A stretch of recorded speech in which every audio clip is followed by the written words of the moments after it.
नमस्कार दोस्तों, मैं सीवी सर राज क्लासेस इलाहाबाद में आप लोग का स्वागत है। जो कल मैथ का पार्ट छूटा हुआ था आज वहां से शुरू करेंगे। ठीक, तो सबसे पहले हम पूर्णांक शुरू करेंगे। पूर्णांक किसे कहते हैं ये देख लेते हैं। आप पूर्णांक में कितनी संख्या आती है ये देख लेते हैं। ठीक, तो धनात्मक और ऋणात्मक और जीरो, इन तीनों के समूह को हम पूर्णांक कहते हैं, जिसमें आपकी धनात्मक संख्या आती है, ऋणात्मक संख्या आती है और जीरो के समूह को हम पूर्णांक कहते हैं। जैसे आप -4, -3, -2, -0 और 1, 2, 3, 4 मतलब करने को -इंफिनिटी से लेके +इंफिनिटी तक जितनी भी संख्या आती है, -3, -4, -1, 0, 1, 2, 3 इस तरह इंफिनिटी तक, इन दोनों इस समूह को हम पूरे समूह को हम इंटीजर्स कहते हैं। ठीक, अब हम देख लेते हैं परिमेय संख्या और अपरिमेय संख्या किसे कहते हैं। परिमेय संख्या उसे कहते हैं जिसको p/q के रूप में लिखा जा सके। परिमेय संख्या हम उसे कहते हैं जिसे p/q के रूप में लिखा जा सके, परिमेय संख्या। ठीक, वे प्राकृतिक संख्या जिसको हम p/q के रूप में लिखते हैं उसे हम परिमेय संख्या कहते हैं। वे संख्या या वे संख्याएं जिन्हें p/q के रूप में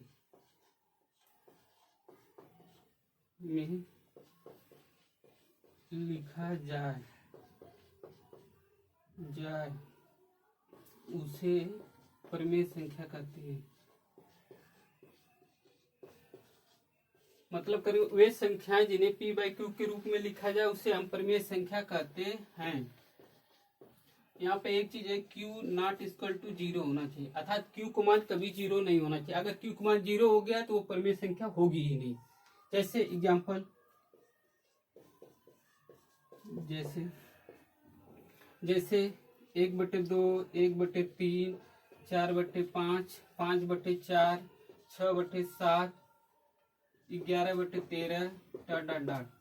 मतलब करने का मतलब ये संख्या देखिए, यहाँ q को मान 2 है, 3 है, 4 है, 5, 7 है, 13 है।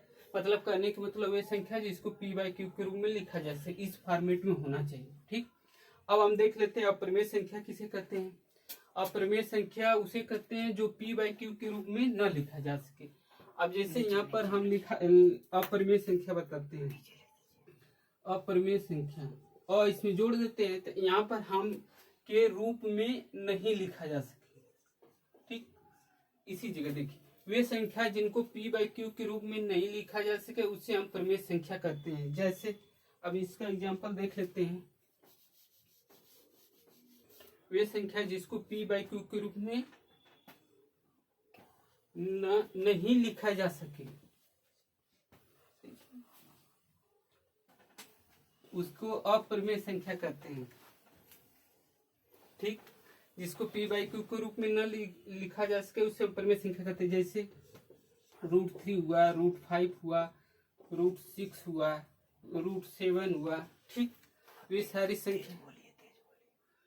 सारी संख्या जिसको p/q के रूप में न लिखे उसे हम अपरिमेय संख्या कहते हैं। जैसे आपका √3, √5, √7, -5/√3 कर सकते हैं, -6/√2 कर सकते हैं। ये सारी संख्या आपकी अपरिमेय संख्या है। ठीक, अब हम देख लेते हैं वास्तविक संख्या किसे कहते हैं, रियल नंबर।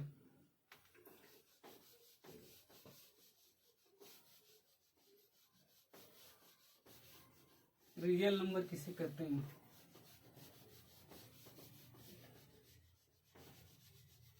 वास्तविक संख्या। वास्तविक संख्याएं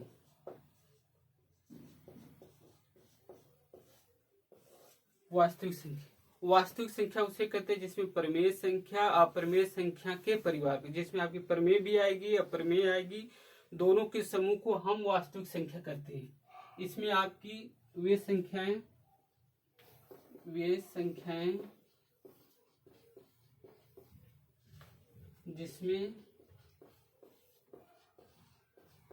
जिसमें परिमेय व अपरिमेय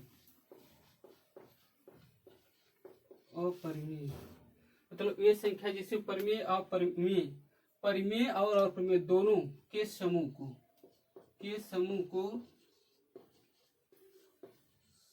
को वास्तविक संख्या कहते हैं। वास्तविक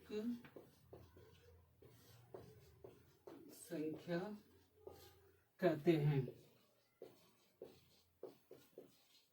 कहने का मतलब वे संख्या जिसमें परिमेय और अपरिमेय संख्या दोनों के समूह को हम वास्तविक संख्या कहते हैं। जैसे आपका एग्जाम्पल में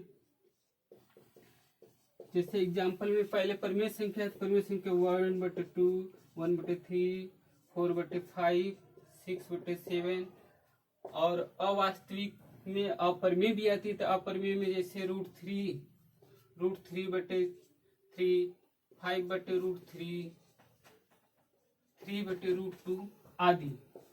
ठीक, इन सारी संख्या दोनों संख्याओं के समूह को हम अपरिमेय संख्या वास्तविक संख्या कहते हैं, दोनों के समूह को। अब हम देख लेते अवास्तविक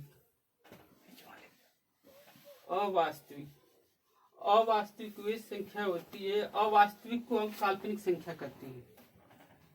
अवास्तविक संख्या वे संख्या जिसमें परिमेय और अपरिमेय दोनों रहेगा और अपरिमेय के समूह को अवास्तविक कहते हैं। इसमें कहने को तो वे संख्या जिसमें परिमेय और अपरिमेय हो के समूह को अवास्तविक कहते हैं। इसको हम काल्पनिक संख्या भी कहते हैं।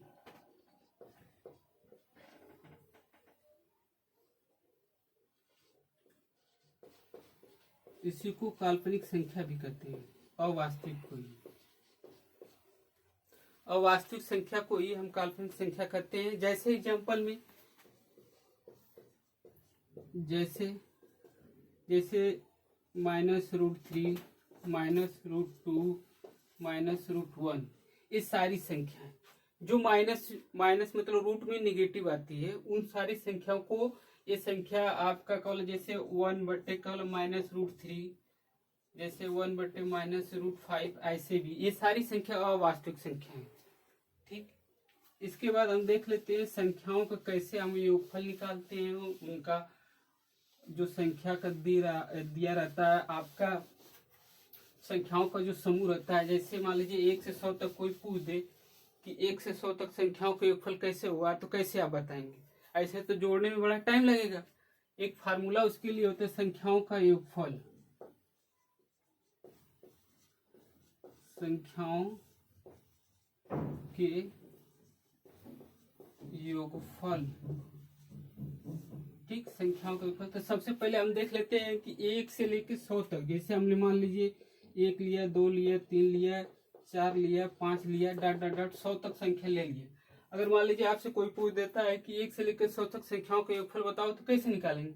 इसके लिए एक फार्मूला होता है। ऐसे जोड़ने लगेंगे तो बड़ा टाइम लगेगा। आप ऐसे, इसका फार्मूला होता है n+1/2। ठीक, इसमें पहले हम देख लेते हैं कि टोटल संख्या कितना दिया है। चूंकि 1 से लेकर 100 तक दिया है तो टोटल संख्या 100 हो गई।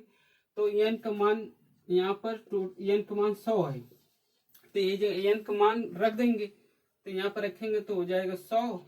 यहाँ पर रखेंगे 100 + 1/2। ठीक, तो इसको 100 को डिवाइड कर देते हैं 2 से, तो यहाँ हो जाएगा 50। तो नीचे आपका हो गया 50 अगुड़े यहाँ 100 में 1 जोड़ देंगे, 101 आ गया है।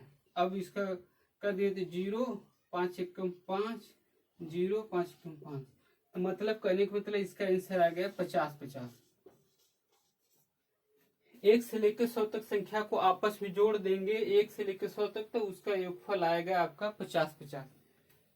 ठीक, इस तरह इस फार्मूले से आप कोई भी संख्या निकाल सकते हैं।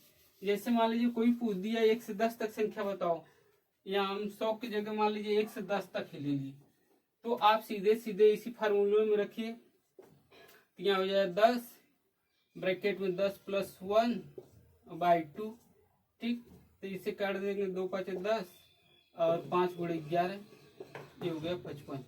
ठीक, ये तो आम संख्याओं का अगर 1 से 100 तक दिया है, या 1 से 10 तक दिया है, 1 से 20 तक दिया है, या 1 से 30 तक, सब इसको लगा सकते हैं। इसका ट्रिक अगर देखा जाए तो पहले जो टोटल 10 संख्या है उसका आधा कर लेते हैं और 10 में 1 जोड़ के 11 से गुणा कर लेते हैं। जैसे मान लीजिए 1 से 20 तक पूछा, 1 2 3 4 डॉट डॉट 20 तक पूछा, तो 20 का आधा करिए 10, और 20 में एक जोड़ के 21, 10 को गुणा कर दीजिए, तो टोटल इसका 210 आ जाएगा। ये तभी आएगा जब ये आपको ये फार्मूला याद हो, इसी फार्मूले पे ये रखा गया है बस, और कुछ नहीं।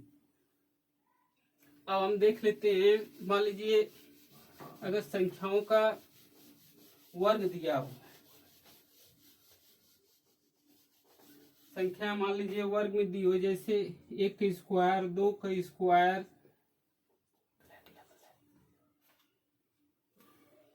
1 का स्क्वायर, 2 का स्क्वायर, जैसे 1 का स्क्वायर दिया हो, 2 का स्क्वायर दिया हो, 3 का दिया हो, 4 का दिया हो, डॉट डॉट डॉट 10 तक दिया हो। अब अगर संख्याओं का अगर वर्ग दिया हो और पूछ दिया कि इसका योगफल कितना होगा, तो इसके लिए भी एक फार्मूला है। इसका फार्मूला है n प्लस 1 ब्रैकेट में 2n प्लस 1 बाई 6। तो टोटल 1 से लेकर 10 तक संख्या है, तो हम n की जगह 10 रखेंगे, 10 ब्रैकेट में 10 प्लस 1, फिर ब्रैकेट में 2n है तो 10 दूनी की 20 प्लस 1 बाई 6। ठीक, तो इसको अगर करेंगे तो 10 हो गया, यहाँ हो गया 11, 10 एक 11, यहाँ 20 एक 21 बटे 6। ठीक, तो यहाँ 3 से काट दिए तो 3 दूनी के 6, 3 7 21 और 2 5 10, तो यहाँ हो गया 5, यहाँ बचा संख्या टोटल हुआ 5 बचा है, 11 बचा है और 7। इसको मल्टीप्लाई करेंगे तो 11 5 55 गुणे 7, तो ये होगा 7 बजे 35 को 5, 7 में 35 और कल आपका 3 38, टोटल 385। ठीक, तो अगर हम 1 से लेकर 10 तक संख्याओं को आप इसको आय को जोड़ दें तो इसका आएगा योगफल 385 आएगा। ठीक, ये तो हो गया वर्गों का। अगर मान लीजिए घन दे दिया है तो कैसे निकालेंगे? जैसे 1 से 10 तक घन दे दिया हो, मान लीजिए 1 का क्यूब प्लस 2 का क्यूब प्लस 3 का क्यूब प्लस 4 का क्यूब प्लस डॉट डॉट 10 का क्यूब, ऐसे दे दिया हो, तो इसका भी फार्मूला आता है। इसका फार्मूला है n प्लस 1 बाई 2 का होल स्क्वायर पूरे का। ठीक, तो यहाँ 10 है तो 10 यहाँ पर रख देते हैं, 10 ब्रैकेट में 10 प्लस 1 बाई 2 अब पूरे का होल स्क्वायर है। ठीक, तो यहाँ से हम काट दिए तो 2 5 10 और 10 1 11, 11 5 55। ठीक, और इसका स्क्वायर है तो 55 के स्क्वायर करेंगे तो इसका एक ट्रिक होता है जिसकी संख्या दोनों सेम है। जैसे स्क्वायर 55 है तो 5 करेंगे तो 5 5 25 हो गया, और 5 में एक जोड़ के जैसे 6 होगा उसका गुणा कर देते हैं, 5 6 30, तो टोटल आ जाएगा आपका 3025 आएगा। ये तो हो गया आपका क्यूब का 1 से लेके 10 तक क्यूब का योगफल। अब हम आगे देख लेते हैं कि सम संख्याओं का योगफल कैसे निकालेंगे। सम संख्या जैसे आपका सम संख्याओं का योगफल, सम संख्याओं का योगफल।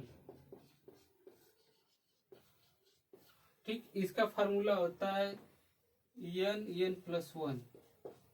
ठीक, n प्लस 1, जैसे 2 हुआ, 4 हुआ, 6 हुआ, 8 हुआ, 10 हुआ, डॉट डॉट डॉट हम 20 तक ले लेते हैं।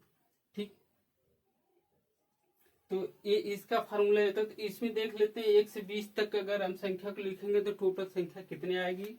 तो टोटल संख्या अगर इसको ज्ञात कर लेंगे तो आपका 1 से अगर 20 तक लेंगे, टोटल का समझ लीजिए 2 का पहाड़ा है, जैसे 2 दूना 4 2 6 2 8, टोटल 20 तक जाता है। ठीक, तो यहाँ टोटल संख्या होगी 10, तो यहाँ रखेंगे n की जगह 10 और प्लस n प्लस 1, 10 1 11, टोटल 110 हुआ। इसका पहाड़ा का अगर निकालना हो अगर योगफल, तो इसी में जो पहले जो संख्या हम निकाले थे आपका योगफल, जैसे उसी में आप गुणा कर दीजिए आ जाएगा। जैसे आपका यक्स गुणे एन प्लस 1/2 जो पहला वाला फार्मूला था जिससे योगफल निकाल रहे थे, अगर उसी में हम जैसे 2 को निकालना है तो 2 को यहाँ गुणा करेंगे, अगर 3 के पाड़क निकालना है 3 का करेंगे, तो ये आपका सीधे डायरेक्ट यहाँ योगफल 110 आ जाएगा इसका। ठीक, अब हम देख लेते हैं विषम संख्याओं का योगफल।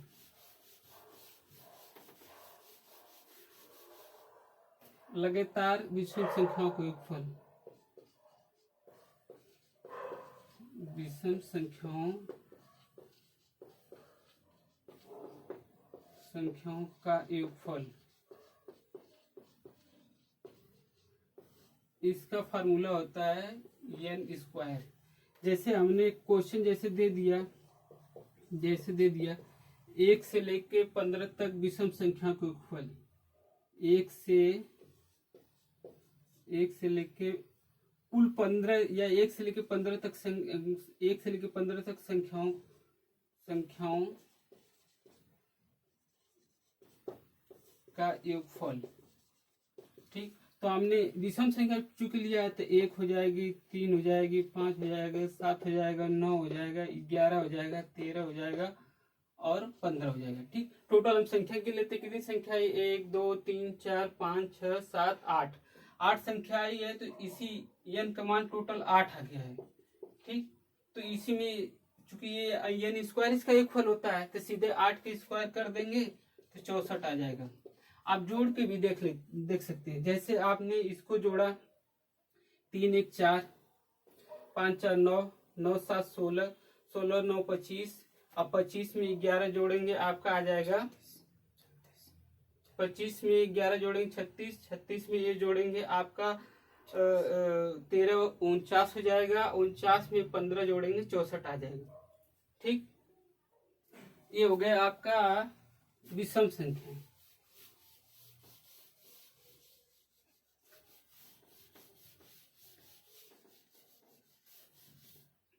अब विषम संख्या हो गया, सम संख्या हो गया। अब आपको जाति मान बता देते हैं और कल के क्लास में रहेगा आपका इकाई का अंक, ये निकालना कल बताएंगे। आज आप देख लीजिए जाति मान और स्थानीय मान।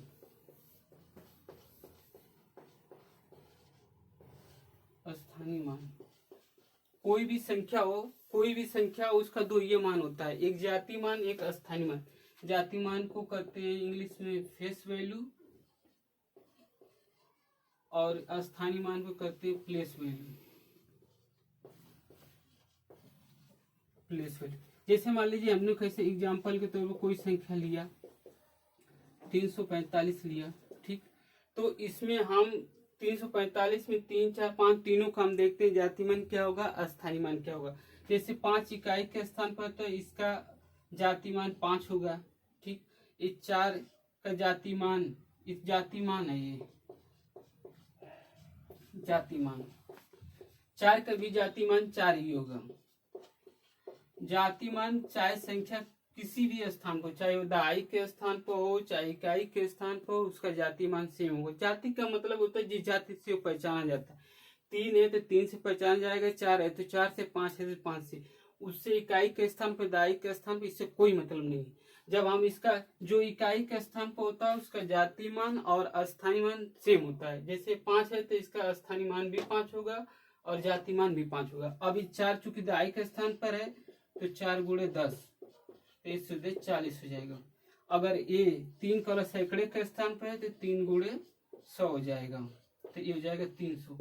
अगर इन तीनों संख्या को अगर हम जोड़ दें तो देखिए ये 300 आपका 300 हो गया, ये हो गया आपका 40 और ये प्लस का इकाई के स्थान 5 है, तो टोटल ये हो जाएगा 5, यहाँ हो जाएगा 4, यहाँ हो जाएगा 3, तो टोटल आपका 345 आ जाएगा। इसका भी जाति मान 3 ही होगा।